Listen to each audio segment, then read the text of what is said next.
Om Gyanam Timirandasya Gyana Janashalakya Chakshuranmiltavana Tasmai Shri Guruve Namah Shri Chaitanya Manobhastam Stapitam Yena Bhutale Swarupam Kadamayam Dadati Sapadantikam Vandeham Shri Guru Shri Yudapadakamalam Shri Guru Vaishnavam Cha Shri Rupam Sagrajatam Sahaganda Gunasatam Tam Sajivam Sadhavetam Savadutam Parijana Sahitam Kushim Chaitanya Devam Shri Radha Krishna Padan Sahaganda Da Shri Vishaka Vitamcha नमो विष्णुपदाय कृष्ण पृष्ठाय भूतले श्रीमती भक्तिवेदांत स्वामी के नाम ने नमस्ते सरस्वती देवी गौरवाणी प्रचरण निर्विशेष शून्यवादी पात्र देश परिणय हे कृष्ण करुणा सिंधु दीनबंधु जगत्ते गोपेश गोपेकांत राधा कांत नमस्तुते तप्त कांचन गौरंगी श्री राधे वृंदावनेश्वरी विश्वानुसुते देवी प्रणमामि हरिप्रिये वंचाकल्पतरुभ्यश्च च कृपासिन्धुभ्यश्च च पतितनां पावनेभ्यो वैष्णवेभ्यो नमो नमः। जय श्री कृष्ण चैतन्य प्रभु नित्यानंद श्री अद्वैत गदाधर शिवसरि गौर भक्तवृंद। हरे कृष्ण कृष्ण कृष्ण हरे हरे हरे राम राम राम हरे हरे। जगत गुरु श्रील प्रभुपाद की जय।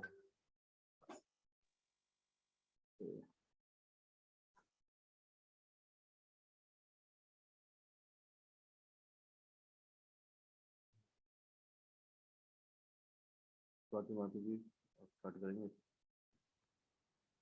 And such unreasonable teachings ignore the eternal bond of love that exists between God and his intimate expansions, the living beings. By definition, man is made in the image of God.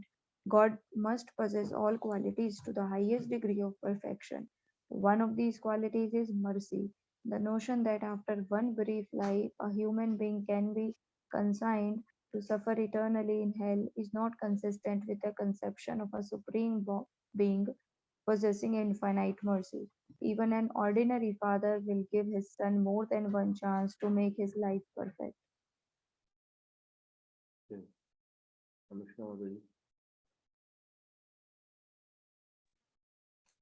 Hare Krishna Prabhuji. The Vedic literatures repeatedly extol the magnanimous nature of the god. Krishna is even merciful to those who openly despise him, for he is situated within everyone's heart and gives all living beings the opportunity to realize their dreams and ambitions. Actually, the Lord's mercy knows no end. Krishna is unlimitedly merciful, and his mercy is also causeless. We may not be deserving due to our sinful activities, but the Lord loves each and every living being so much that he repeatedly gives them opportunities to transcend the cycle of birth and death.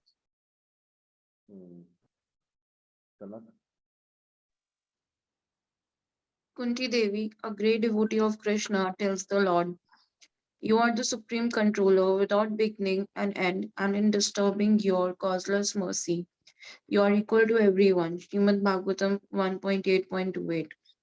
If anyone, however, does remain forever away from God, it is not because of willingness on the part of God, but because of the individual's own repeated choice. As Sir William Jones, who helped introduce Indian philosophy to Europe, wrote nearly 2 centuries ago, "I am no Hindu, but I hold the doctrine of the Hindus concerning a future state, reincarnation, to be incomparably more rational, more pious, and more likely to deter men from vice than the horrid opinions inculcated by Christians on punishments without end."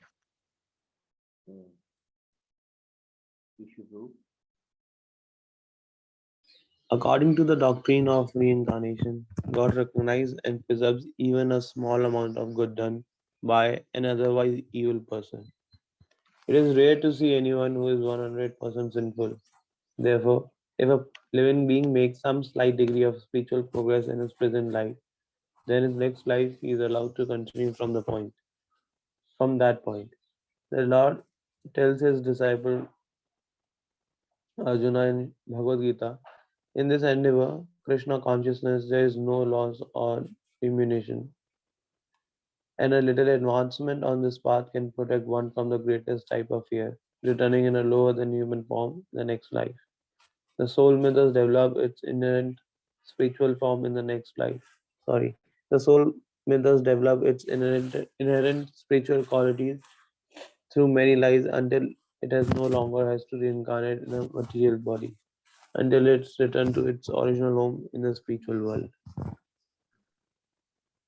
This is the special benediction of human life, even if one is destined to suffer terribly for impious acts performed in this and previous lives.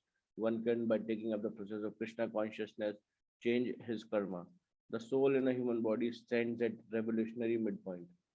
From here, the living being can choose either degradation or liberation from reincarnation. Go to the next chapter 7, almost reincarnation. Yes, Swati Mataji. The living entity who has received his present body because of his past fruitive activity may end the result of his actions in this life. But this doesn't mean that he is liberated from bondage to material bodies. The living entity receives one type of body, and by performing actions with that body, he creates another. Thus, he transmigrates from one body to another through repeated birth and death because of his gross ignorance. Srimad Bhagavatam 7.7.47. Hmm. Sensationalistic US weekly tabloids are rife with unscientific notions about reincarnation, presenting startling new evidence practically every week, and more paperback books claiming to tell the real truth about past lives glut the market. But who to believe and what to believe?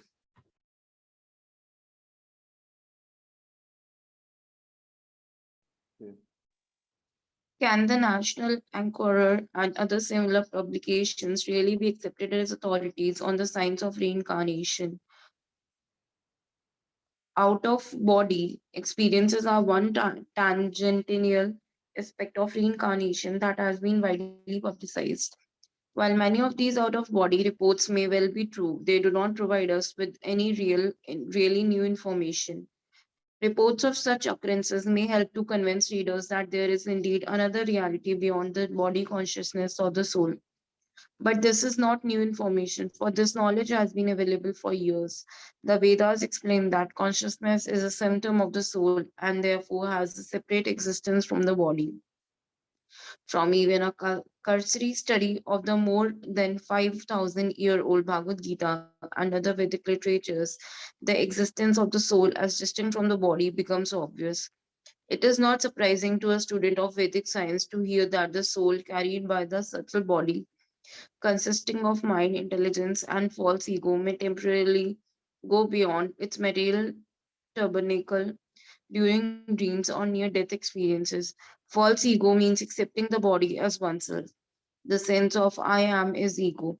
But when the soul becomes contaminated or conditioned by matter, he identifies with the body and thinks that he is a product of material nature. When the sense of self is applied to reality or the soul, that is real ego. Hari Krishna. Hmm. Yes, issue 2.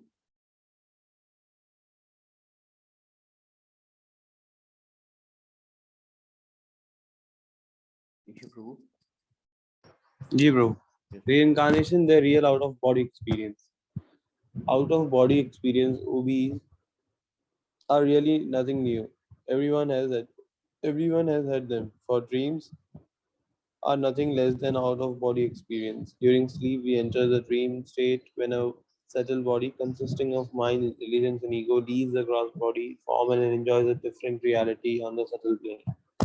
The subtle body is the vehicle which carries the soul out of the body and into another new body at the time of death.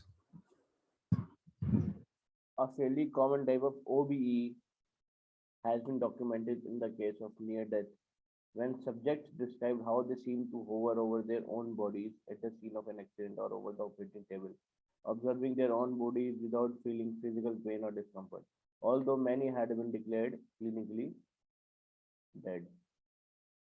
Yes.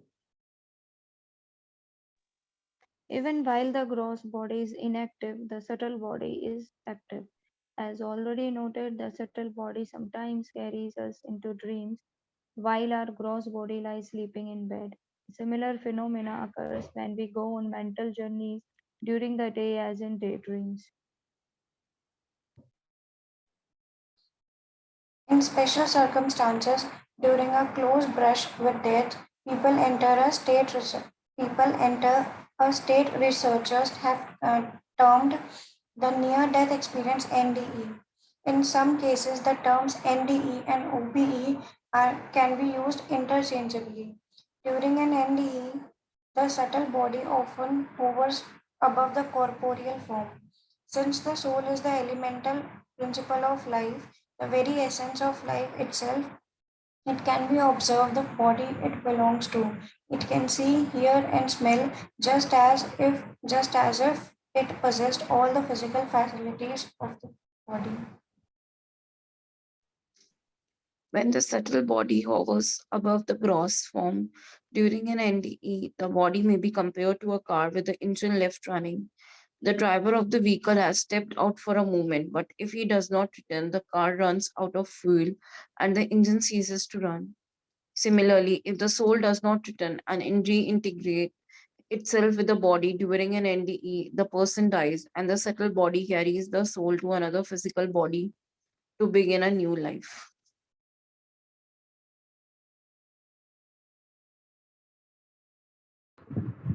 This fact is a fundamental principle expounded throughout the Vedic literature. One of the most famous and oft-quoted verse of the Bhagavad Gita states, as the embedded soul continuously passes in the body from boyhood to youth to old age, the soul similarly passes into another body at death. A sober person is not bewildered by such a change. Bhagavad Gita 2.13. During our lifetime, we are unknowingly creating the subtle form of our next physical body. Just as a caterpillar transports itself by taking hold of one leaf before giving up another, the living entity begins to prepare its new body before giving up the present one. At the moment of actual death, the soul transmigrates to a new body, rendering the body of its former habitation lifeless. The soul does not need the body to exist, but without the presence of the soul, the body is nothing more than a corpse. This transferal of the soul from one body to another is what we call reincarnation. Although hundreds of recorded NDEs seem to present ample evidence that the mind and soul can exist while separate from the body, NDEs do not give us any definite information about the soul's final destination at death. Therefore, while literature on near death experiences can provide us with a basis for accepting reincarnation, it still leaves readers sadly uninformed about the true nature of reincarnation and the destiny of the soul after the death experience. Hmm.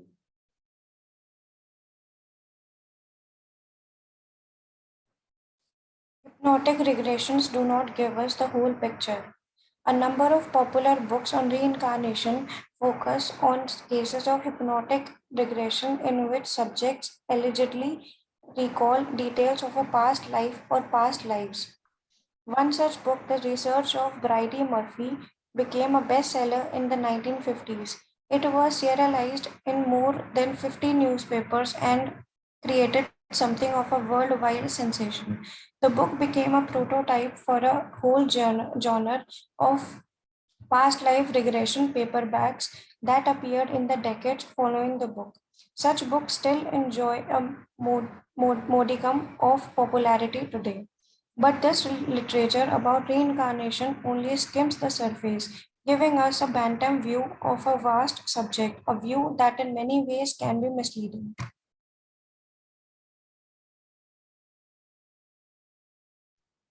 In the search for Brady Murphy, the author, a skilled hypnotist, regressed his middle-aged American subject, Mrs. Virginia, Tyke, to her last incarnation, in which she claimed to be a girl named Bridie Murphy, who was born in Ireland in 1798, lived there all her life, and died at age 66 in Belfast.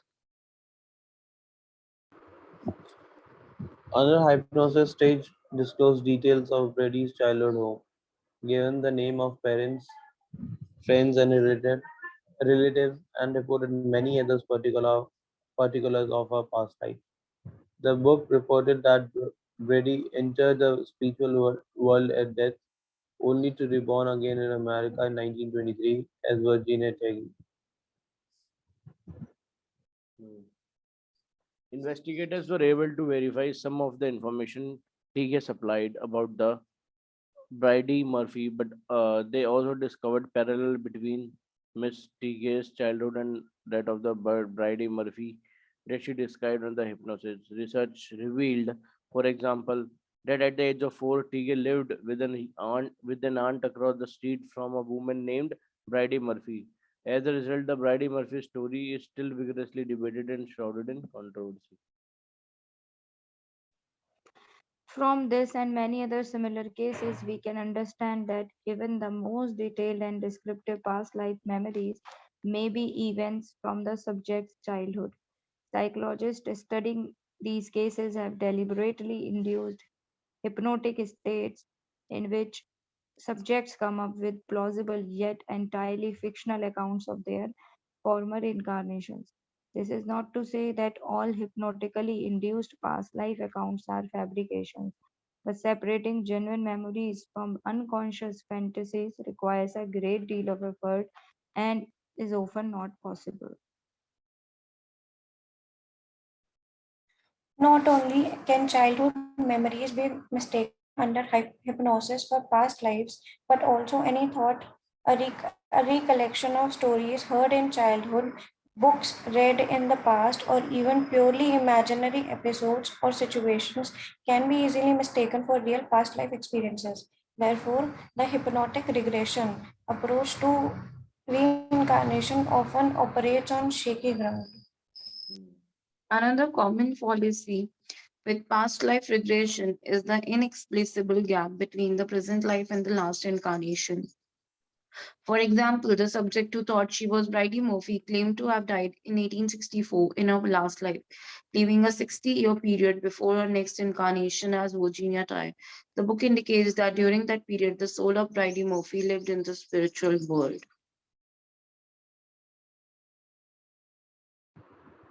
According to the principles of reincarnation taught in the Vedas, we learn that this is quite impossible.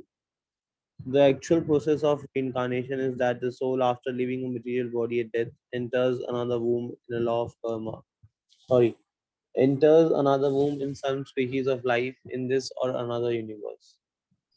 As directed by the immutable law of karma and arranged by material nature, after death, the disembedded soul, unhindered by a physical body, is able to travel at the speed of mind. Therefore, there is a negligible time lapse between leaving one body and entering another. However, only fully self realized souls can attain the spiritual world beyond the cycle of reincarnation. This is not possible for the ordinary soul who is conditioned by life in the material world. Every soul, however, has a potential to reach the spiritual world after undergoing the necessary spiritual practice, which make this possible. As Lord Krishna explains in Bhagavad Gita 4.9, one who knows the transcendental nature of my appearance and activities does not, upon leaving the body, take his birth again in this material world, but attains my eternal abode. O Arjuna, but the Lord further notes that the great souls alone who are yogis in devotion never return to this temporary world which is full of miseries because they have attained the highest perfection.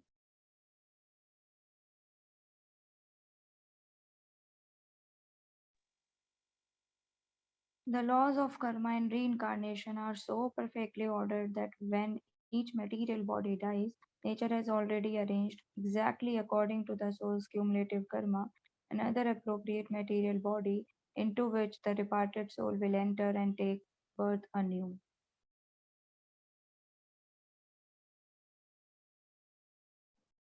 Whatever state of being one remembers when he quits his body, that state he will attain without fall. Bhagavad Gita 8.6. A self realized soul who enters the eternal spiritual world would certainly not have an obligation nor desire to reappear in this temporary material world of birth, death, disease, and old age.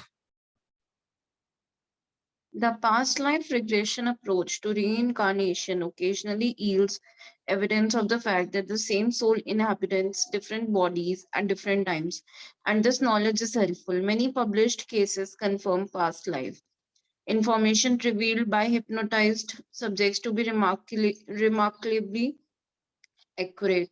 Sometimes these hypnotic regressions elicit demonstrations of deeply felt emotions that are hard to doubt. The work of Ian Stevenson in the United States and Peter Ramster in Australia includes carefully documented reincarnation experiments, in many cases involving independent observers, to ensure integrity. It is noteworthy that some of their subjects spoke fluently in languages with which it had been proven they had had little or no contact throughout their lives. A few even spoke in old dialects no longer extant but which were validated through historical records. Some of Ramster's subjects led him and independent observers to remote dwellings in foreign countries never before visited by their subjects. In several cases, these buildings or their remains meticulously match subjects' earlier accounts of their past life homes, accounts which were taped in Ramster's office before his subjects went abroad to begin with the verification phase of the experiment.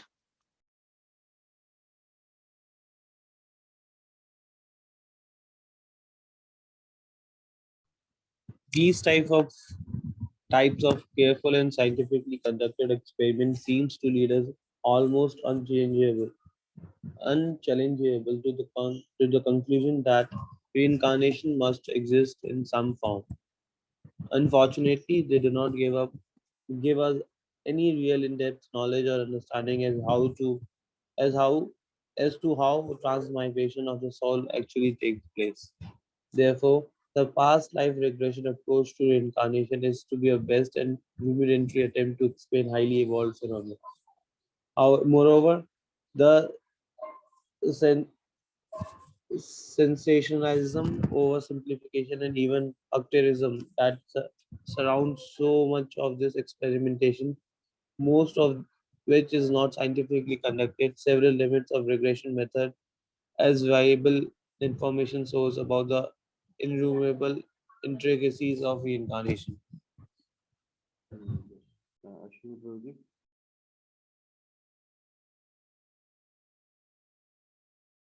वो मुझे screen दिख नहीं रहा है screen sharing मैं दोबारा share कर देता हूँ. वैसे 7:28 हो गए if you want to stop and discuss. Okay, ठीक है.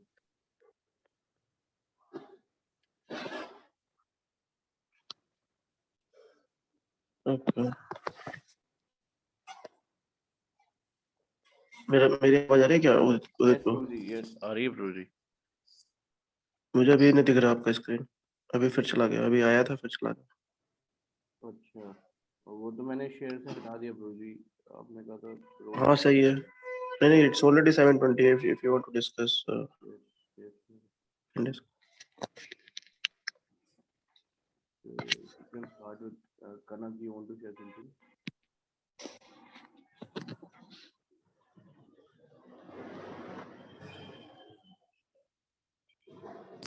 Kanak, you want to share something? Okay. Yes, I really like the story कि जहाँ पे वो हमने देखा था कि बॉडी मॉर्फी की कि she was thinking कि she is incarnated and she remember everything about her